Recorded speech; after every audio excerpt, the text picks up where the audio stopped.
Сначала взрослые моются. Борис, чего? Велики дай.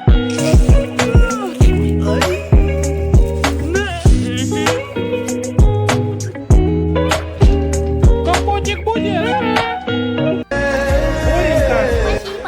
एक ऐसे दोस्त को मेंशन करो Борик, когда я сейчас толкнусь? जिसकी माँ को आप अपनी माँ जैसा समझते हो।